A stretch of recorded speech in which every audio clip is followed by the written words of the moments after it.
done a swim, and eaten some toast. That's achieving. That's an actor's life. Okay, what did you have on the toast?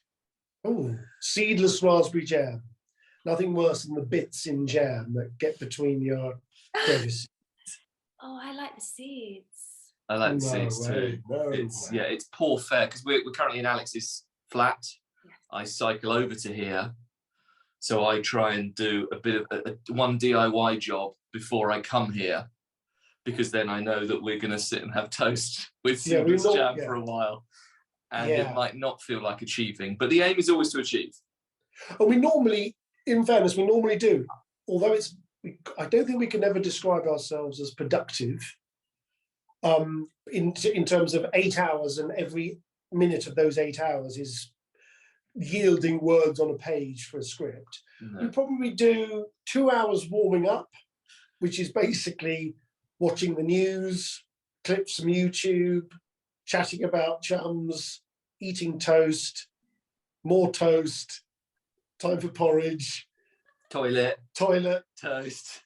You begin to start churning out material, and some days that material could actually be, that's actually quite useful and good, but often by the end of the day you're throwing out what you've done because, do you know what, that doesn't work, does it? And that's not very good. So it's quite a unpredictable process, and sometimes it's really good fun and sometimes it's achingly painful.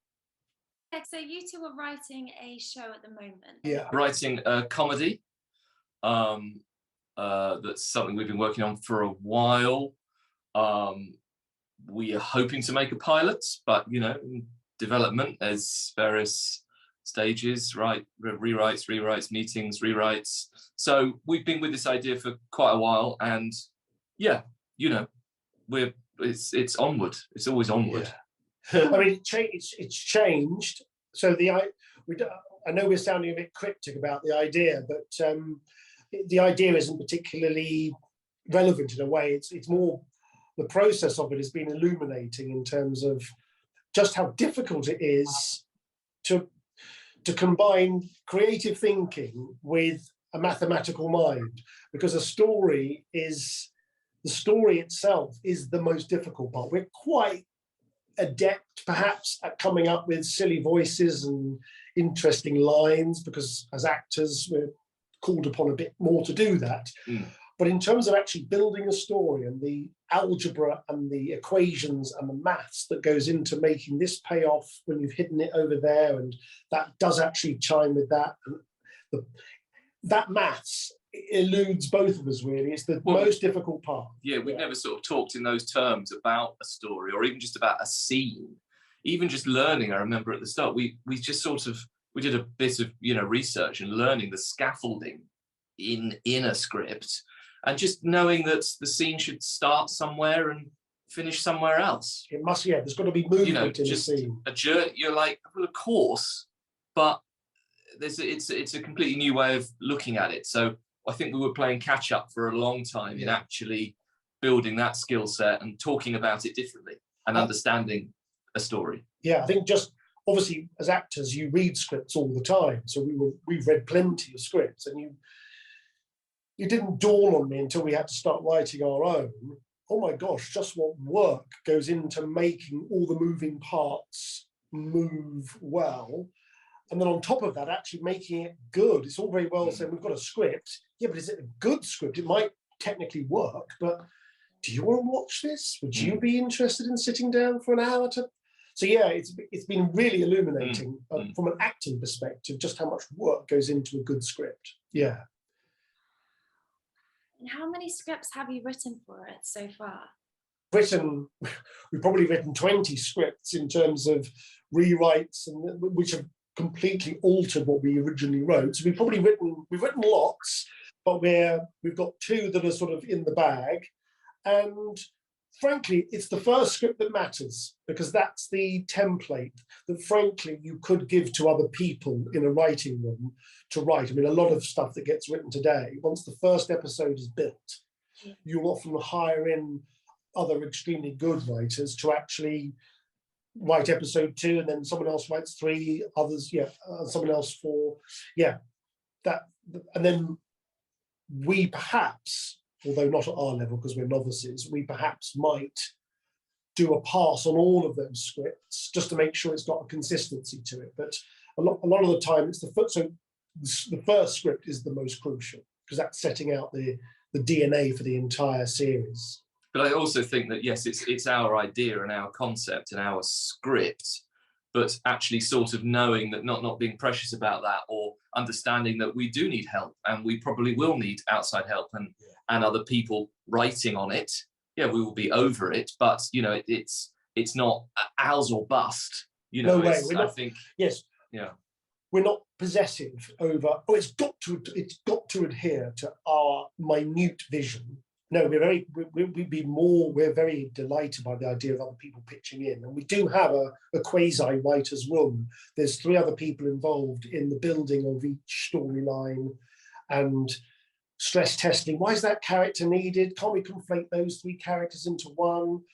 I mean, one of the really useful discoveries was our main character when we started out.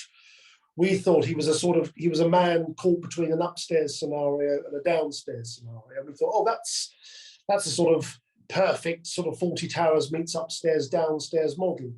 But it was really difficult to write that character, and we couldn't work out why. We thought, he's an eccentric and he's peculiar and he's silly. Why is this so difficult? And it dawned on us through our 3rd writing partner that actually he's not making any choices, he's not making any decisions, everything's happening to him. So we've now changed it completely to make that character somebody who is in charge of everything, isn't serving either downstairs or upstairs, and is therefore making all the decisions and all the choices, and therefore making a mess of it.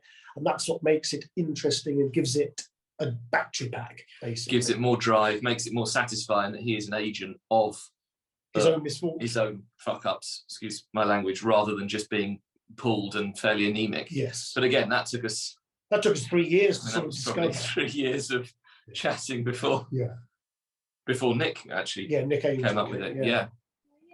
How did the idea first come to you? Well, it was based on your personal experience, really. It came to me because I how did it come to pass? We're being so foolishly cryptic, but basically watching Downton Abbey and realizing, gosh, this is very, very popular in America, because Americans and other large parts of the world really like the English peculiarity and eccentricity of aristocrats in posh houses. So that was one thing that was in my head. And the other thing that was in my head was establishments that are exclusive and what's the word? Behind closed doors. So sort of a sort of secret political world meets posh eccentric house. Oh, that might be a useful. There might be some fun in that. And thrown into the present day and everything that society and culture is going through now. Put it through this tumble dryer, and you've potentially got a mix where you can explore so many things, and is rich. Yeah. So it's sort of hasn't been done. It's never been done, this particular world, and it's a sort of secret garden, and an opulent secret garden to boot. And that's how it came to that's how it popped into my head. And then I'll be honest, that was just the germ of an idea, and it's now been put through so many different iterations through our chats and our meetings up with others that it bears very, very little resemblance to the original thinking. But that's a good thing. Yeah. Wow. So exciting. I can't wait to read it. Can't wait for people to see it. Well, we'll see. Oh, yeah. That'd be nice. It's been a long. It takes a long time. I mean, in fairness, lots of stuff. We're not alone in the sort of, oh gosh, how's it taking 5 years? Because it just does, and I think many projects, you'd be surprised, began life 10 years before they actually hit the screen. So that's so true. It's a bit like prospecting for oil, in a way. out the screen. You're also auditioning for things yourself as well. How are you finding that at the moment? I mean, I think that's changed quite a bit. There was once a time where you would go into town and go into a room and sort of meet people in a room and, you know, have a chat and do something for them. But that's my personal experience hasn't really come back since the pandemic. So largely you've got your own setup at home, you know, which is good and bad. I mean, you know, you are slightly maybe more in control of what you're giving them because you can do it again and again if you wish. Yeah. But at the same time, you're not really bouncing off the potential creatives you could be working with, having a chat, getting notes, showing them that you can maybe explore a different way with it. So I find it quite sort of frustrating. I would rather go into a room, I think. Because also with self-tapes, I get that they could then, you know, one could cast the net further and wider. You could have 100 tapes, 200 tapes if you wanted sent in for a role and pick who you like. And so I don't feel like my hit rate of work has improved doing it at home. But yeah, I don't know.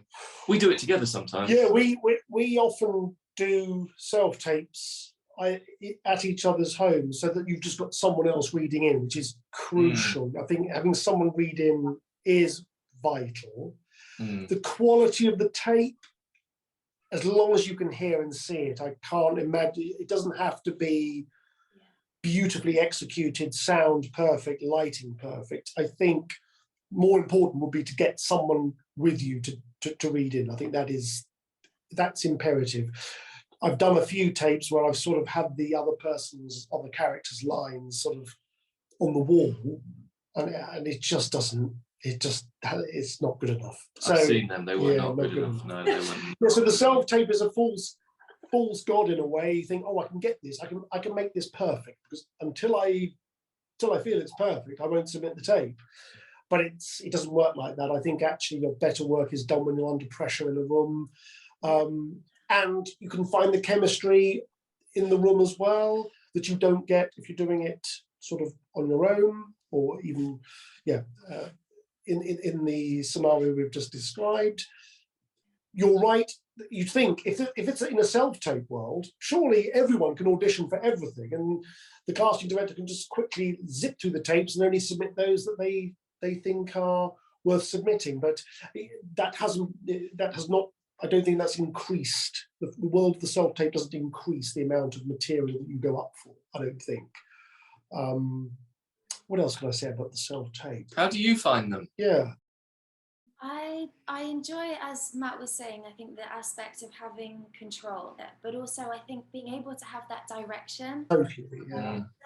That says, no, maybe try this, and you experiment a little bit, because sometimes you might not be bringing to the table exactly what they're after, but you are able to change it and redirect it if necessary. But if you don't have that direction, you can't do that. Yes, I did a tape last year where I did it in entirely the wrong accent. I did it in an American accent when they actually wanted it to be done in the English accent, but it was written in American, for want of a better word. So had I been in the room, they'd have gone, what are you playing at? Do it normally, and then I might have even got it, Well, which is also quite funny because you can't do an American accent anyway. So. Oh, rude. Rude. That's for it. Yeah. Yeah. But I think one mustn't therefore then get wound up and drive yourself mad in what do I think they want. Oh, I'm now you're second guessing something that is unknowable. So you just have to own your choice, make your choice. If anything, just make a strong choice. And, like with the lottery, it will either be what they want and your numbers come up or they don't, rather than I'm trying to please something that's someone that I don't know and something that is unknowable. And then you just get in a mess. And then suddenly you're 2 hours in and you're still doing something for what reason then you don't know.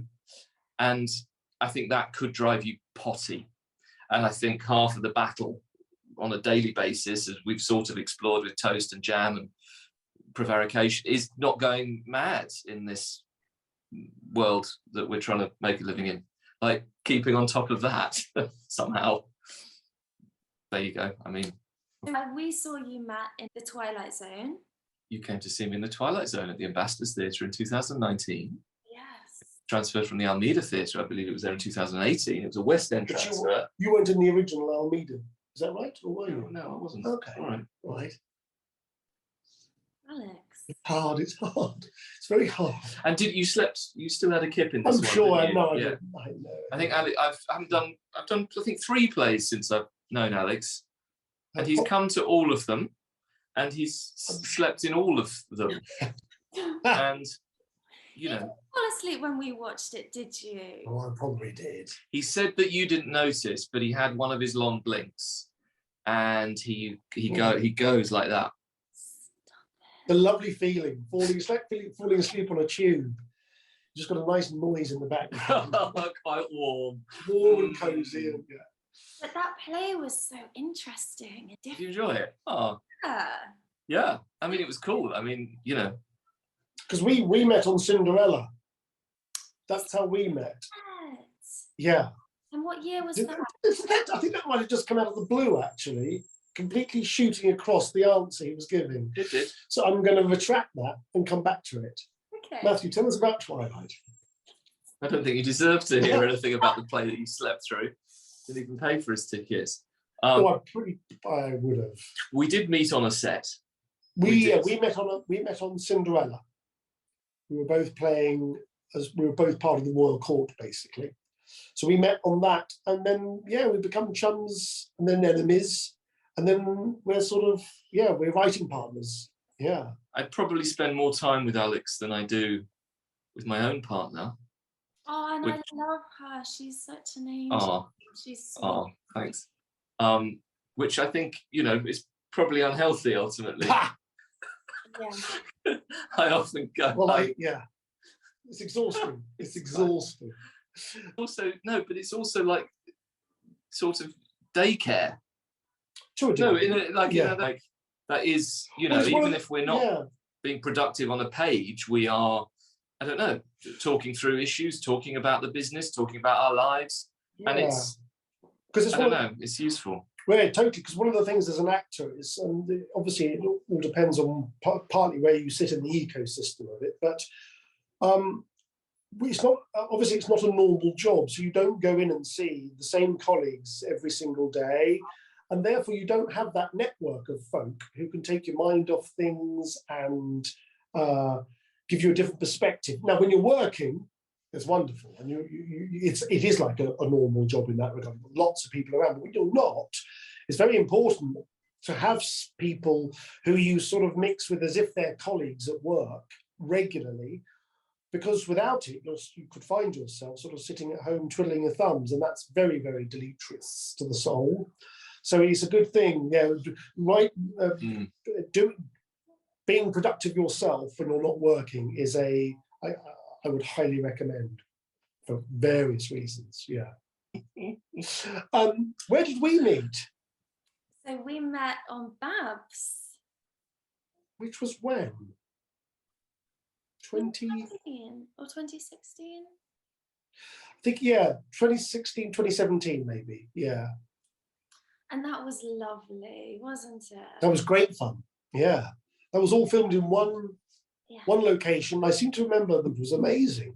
There was this it's always about the catering. Always the catering is crucial. It's key. It's a wonderful thing. And actually, even on the read through, because that's when we first met, wasn't it? And cake afterwards. We did take cake afterwards, you're right. And we also got a photograph with Barbara Windsor herself, which was thrilling. Because I'd grown up watching her on the carry-ons and stuff, so she was a real hero. And was she in it? She was actually, very, very briefly, in a sort of retrospective scene. She appears briefly. As herself? As herself. Yeah, she's sort of, She was so lovely, so sweet. It was really lovely. It was, that was a lovely job. Loved that. My mother always used to say to me when I was She always used to say, life is not a dress rehearsal, you're on. Which, I like that. I don't know, could be quite useful. I don't know, really.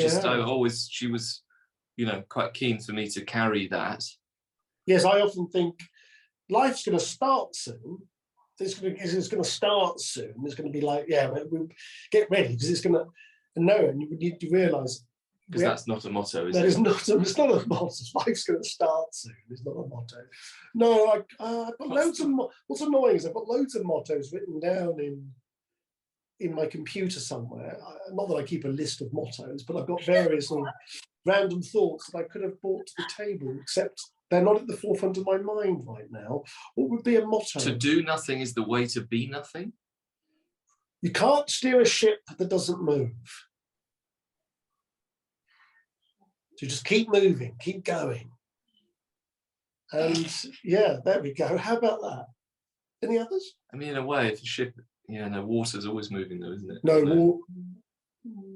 don't know if water is moving. The ship's in dry dock, or yeah, come on. Oh dear, this might be a signal that this evening is over.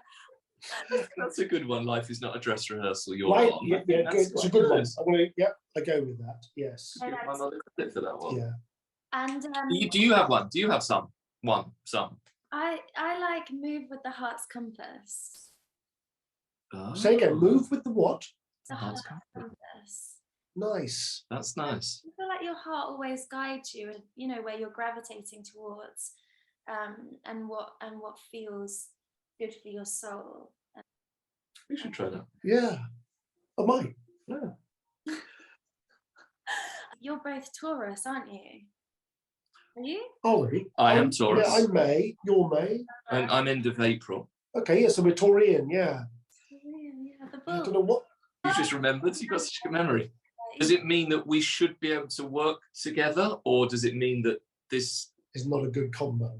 No, this combo. Right. Your sun is in the same sign. They're a fixed sign, so they're fixed in their principles and what they do. We do literally cavort around Alex's flat, which is a small offering. Yeah.